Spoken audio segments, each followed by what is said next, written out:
Amigos de la nostalgia, el antaño y los buenos recuerdos. Esta es la segunda entrega de la serie del gran evento deportivo del año. Si no han visto la primera, aquí se las dejo para que la disfruten y también para que la compartan con sus amigos. Así que prepárense a disfrutar porque estos son 150 curiosidades y datos viejeros de los mundiales, parte 2. Como siempre, en la compañía de Viejera.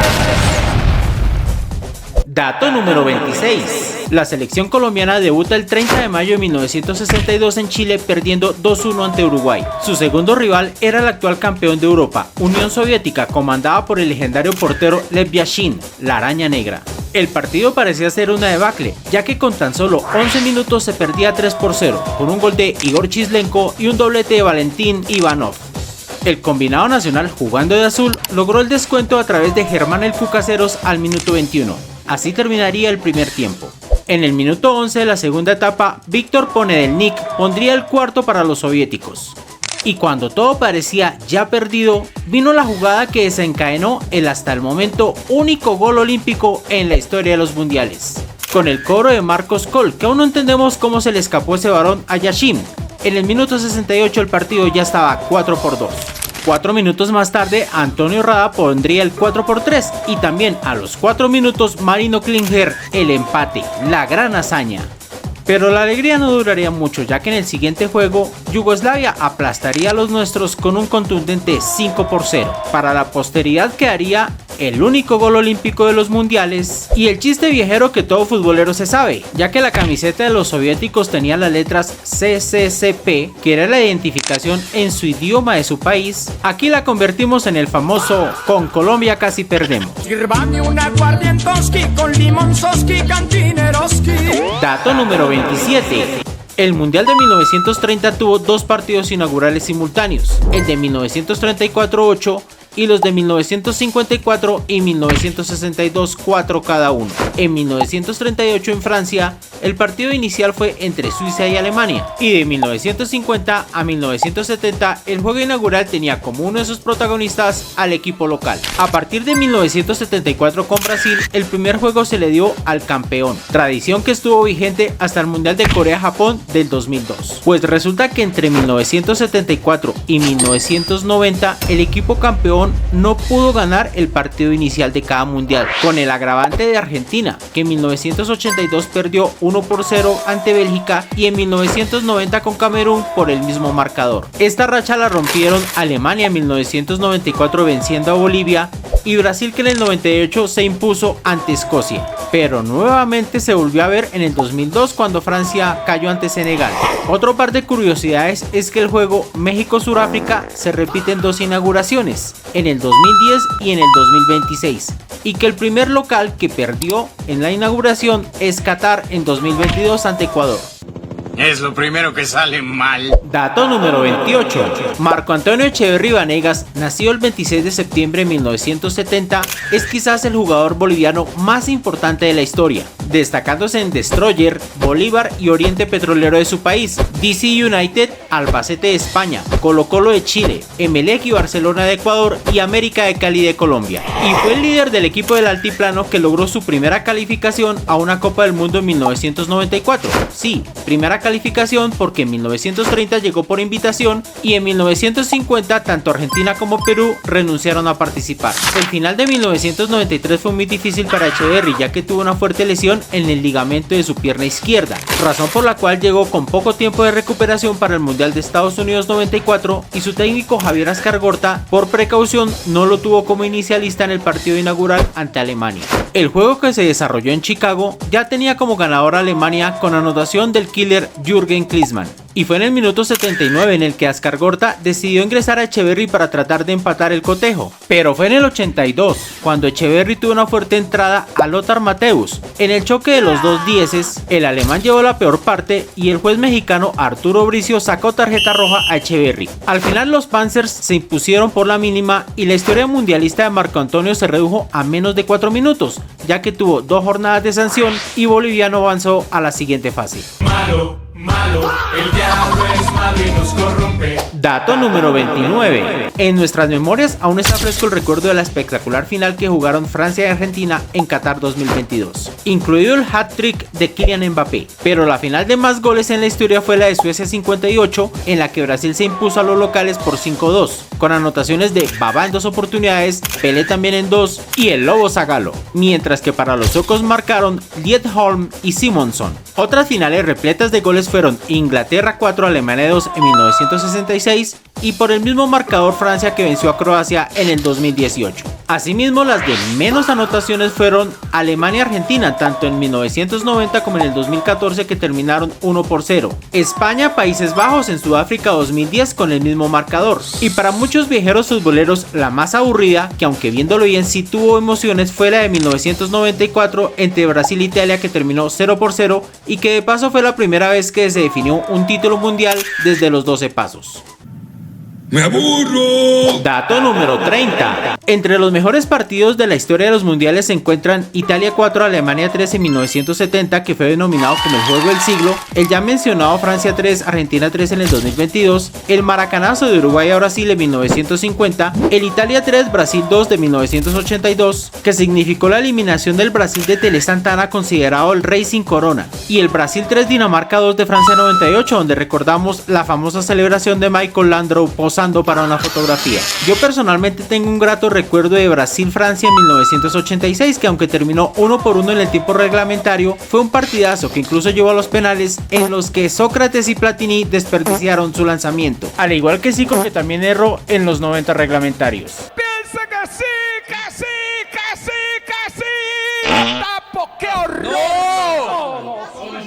Dato número 31. Otro de los juegos considerado dentro de los mejores partidos de la historia de los mundiales y que merece capítulo aparte por varias curiosidades fue el que disputaron Alemania y Francia en el Mundial de España 82, que se desarrolló el 8 de julio de ese año en el Ramón Sánchez Pizjuán, en donde Pierre Libarski abrió el marcador iniciando el cotejo. Posteriormente empataría Michel Platini. En tiempo de prórroga marcaron Marius Tresor y Alain Giresse. Y ya cuando parecía inminente el triunfo francés, Rummenigge y Fischer empataron para los alemanes. Un hecho bastante polémico de este juego fue la fuerte entrada del arquero Harold Schumacher a Patrick Battiston, golpe que lo sacaría no solamente del partido sino por varios meses del fútbol, y que inexplicablemente se quedaría sin sanción por parte del central. Otro hecho interesante del juego fue la primera definición por tanda de penaltis, que se había implementado desde 1970, pero hasta 12 años después se estrenó. El deshonor de votar el primer penal en una tanda de definición de penales fue para Stielike de Alemania, y el francés Ettori, el primer portero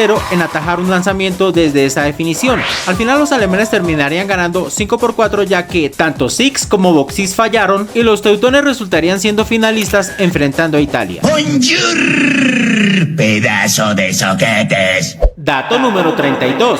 El primer país africano en participar en un mundial de fútbol fue Egipto en 1934. Curiosamente también estaban invitados al de 1930 en Uruguay, pero no pudieron participar, ya que el transporte no estaba plenamente desarrollado en esa época, y cruzar los océanos de un lugar a otro del mundo era bastante difícil. La forma más usada en esos años para transportarse en el mundo era en barco, y por temas logísticos y también económicos, los egipcios se perdieron de participar en la primera fiesta futbolística de la historia.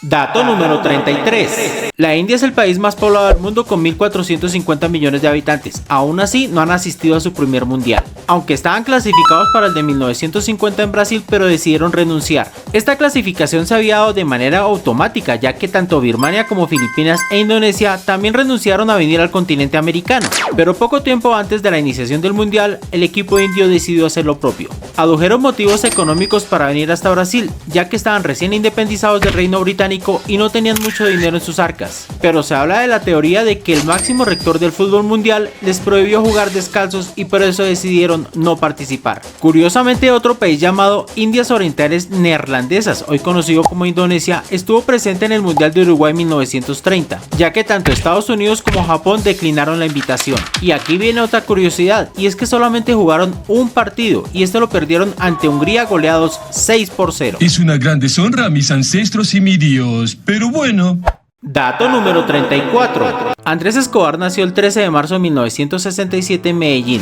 Jugó en Colombia para Atlético Nacional, en Suiza para el Young Boys y estuvo a pequeños detalles de firmar su contrato con el Milán de Fabio Capello, cuya misión era llevarlo para reemplazar al mítico Franco Baresi. Escobar sufrió una fuerte lesión en 1993, razón por la cual no hizo parte del equipo de las eliminatorias y tampoco del famoso 5-0. Pero ya recuperado era fundamental en el equipo de Maturana y Bolillo para el Mundial de USA 94. El 22 de junio Colombia se enfrenta a Estados Unidos, necesitaba de ganar ya que perdió en su debut 3-1 ante Rumania. Y en el minuto 34 del primer tiempo, por esto está la curiosidad número 34, Escobar tratando de desviar un centro de George Jarques, descoloca a Córdoba y marca en propia puerta. Ernie Stewart anotaría en el 52 y Adolfo El Tren Valencia en el 90 para sellar la prematura eliminación de los nuestros en el Mundial. El 2 de julio, desatendiendo las indicaciones de las autoridades para preservar su seguridad, Escobar decide salir al restaurante El Indio en las afueras de la ciudad de Medellín. Saliendo del establecimiento tiene un altercado con los hermanos Gallo en Henao, reconocidos polémicos empresarios de esa época. En la acción entra Humberto Muñoz Castro, conductor de los hermanos Gallo en Henao, que desenfundó su arma impactando 6 veces al cuerpo de Escobar, a quien llevaron a un centro de atención, pero a pesar del esfuerzo de los médicos terminaría yéndose para siempre. Existen algunas teorías acerca de ese ataque, las apuestas que reinaban en el bajo mundo por esos tiempos, la indignación enfermiza de los hinchas que ponen al fútbol por encima de cosas mucho más importantes como la vida, y la que se hizo célebre: estar en el lugar equivocado a la hora equivocada. Lo cierto es que el caballero del fútbol se fue y nos dejó una frase para toda la vida en su columna del 29 de junio en el diario El Tiempo, porque también escribía: hasta pronto, porque la vida no termina aquí. Mal haríamos en decirles buenas tardes. Otra vez Colombia se llena de vergüenza. Andrés Escobar, jugador de la selección Colombia, fue cobardemente asesinado en Medellín. Los asesinos, después de cada disparo, lo insultaban y le gritaban ¡golazo! Les pido a mis amigos viajeros que en sus comentarios me cuenten cuáles fueron sus recuerdos del 2 de la selección. También para que se suscriban al canal y conozcan todos nuestros contenidos.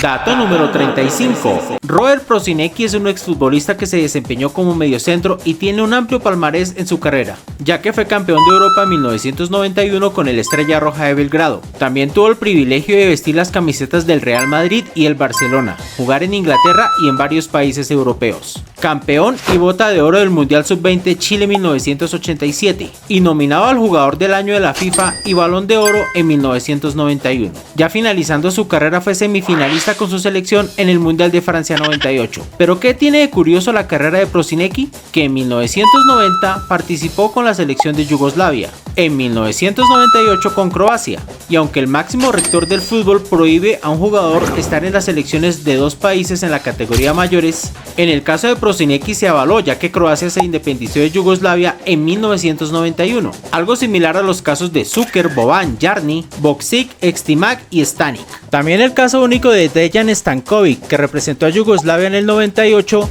a Serbia y Montenegro en el 2006 y a Serbia en el 2010.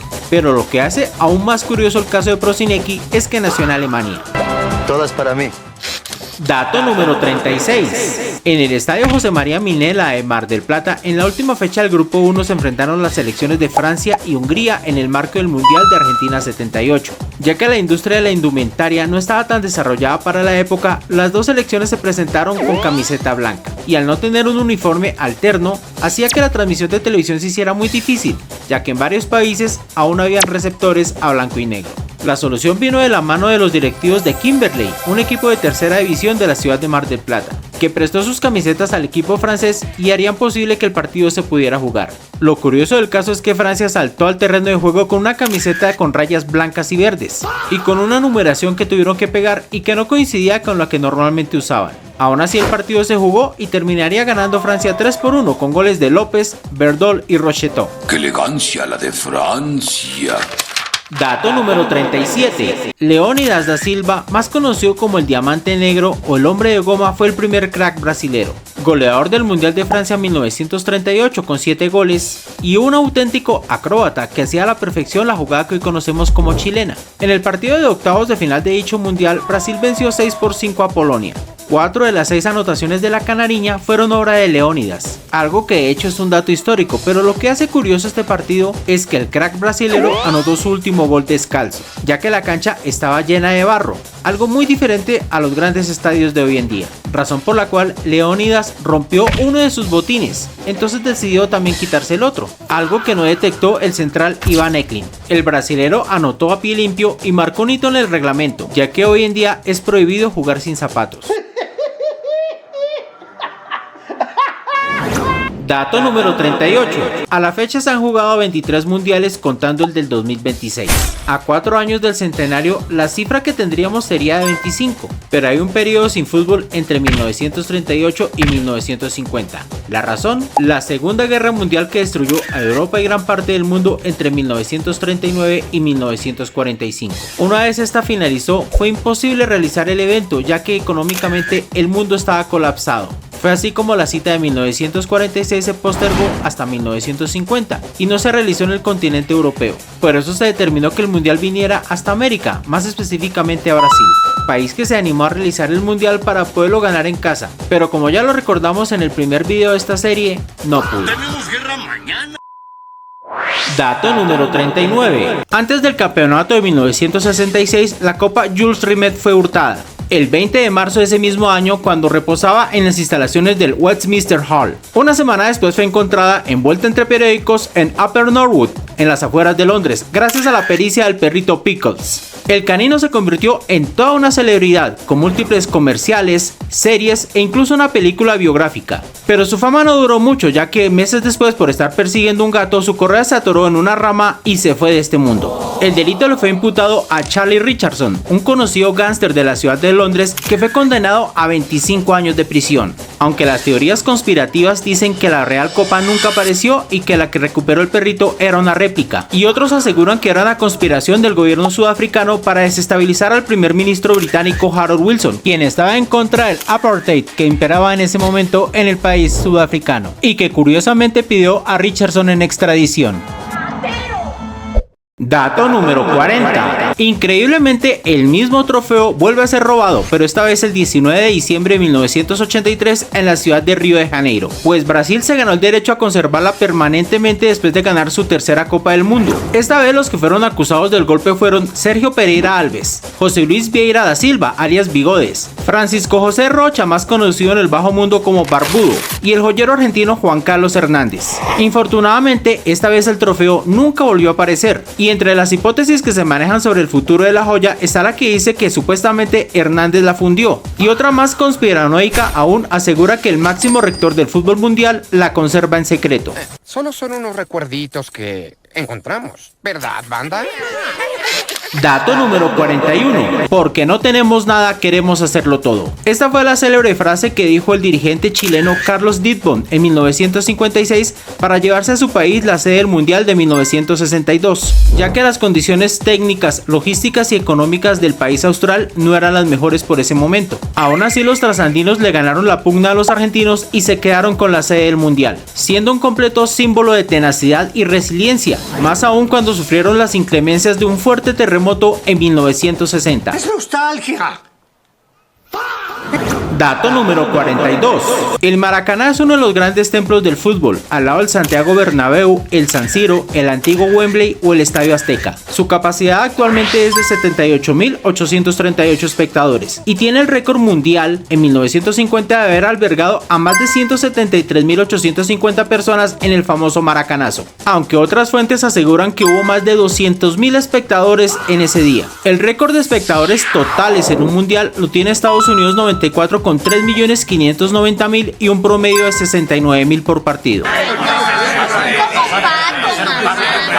Dato número 43. Vittorio Pozzo fue un futbolista italiano que desarrolló su carrera en varios países de Europa. También se destacó por ser un intelectual que manejaba varios idiomas y colaboró en la fundación del Club Torino. Ya como seleccionador italiano ganó para su país 5 trofeos: las Copas Europeas de 1930 y 1935, los Juegos Olímpicos de 1936 y los Mundiales de 1934 y 1938, siendo hasta la fecha el único entrenador en ganar 2 mundiales de manera consecutiva. Una de las claves de Pozzo para ganar estos torneos fue la no repetición de los equipos en cada una de las competiciones. Esto con la excepción de 2 nombres, Giovanni Ferrari y el máximo exponente del Inter en toda su historia, Giuseppe Meazza. aunque para sus detractores la selección italiana recibió ayudas del gobierno de Benito Mussolini, pero eso será tema para otro dato. Eres cruel, pero justo. Dato número 44. Hungría llegó con un invicto de 30 partidos a la final de Suiza 54, siendo tal vez el mejor equipo del mundo de la época. En la fase de grupos había goleado a Alemania Occidental 8-3 con una gran participación de Puskás y Sibor. Nuevamente se vuelven a encontrar con el equipo alemán, esta vez en la final. A tan solo 8 minutos de haber empezado el encuentro ya ganaban 2-0 con anotaciones del par de cracks húngaros. Pero increíblemente el equipo de los Panzers remontó por medio de Morlock y Rank en 2 oportunidades para convertirse en el nuevo campeón del mundo. Este épico episodio en la historia del fútbol se conoce como el milagro de Berna, y aunque existen versiones según las cuales los alemanes tomaron sustancias prohibidas para este partido, que obviamente negaron diciendo que era vitamina C, el gran secreto para haber ganado el partido fue la utilización de tacos en los botines para evitar resbalarse en el suelo fangoso, proporcionados por un visionario empresario alemán que había abierto su empresa en 1949, un tal Adi Dassler. Los alemanes no perdonamos nunca. Dato número 45. Pelé es el único jugador en la historia del fútbol con 3 títulos mundiales. Hay 20 que lo han ganado en 2 oportunidades, entre los destacados están Cafú, Ronaldo Nazario y Pasarela. Otros nombres ilustres con 2 títulos son Garrincha, Nilton Santos, Didi, Giovanni Ferrari y Giuseppe Meazza. Aunque hay que acotar que el fenómeno no tocó el balón en Estados Unidos 94, pero aún estando en la nómina campeona, el título también es suyo. Te ha enseñado bien. Creo que demasiado bien. Dato número 46. 8 jugadores comparten el trono como los futbolistas con más participaciones en los mundiales. Lionel Messi de Argentina, Cristiano Ronaldo de Portugal, Lothar Matthäus de Alemania, Antonio Carvajal, Rafa Márquez, Andrés Guardado y Memo Ochoa de México y Gianluigi Buffon de Italia. Mientras que Mario Lobo Zagallo ganó 4 títulos, 2 como jugador, 1 como entrenador y 1 como asistente. Eso sí, una vez inicia el Mundial del 2026, tanto Ochoa como Messi y CR7 acumularán su 6º Mundial cada uno. ¿Somos tan viejos? Sí.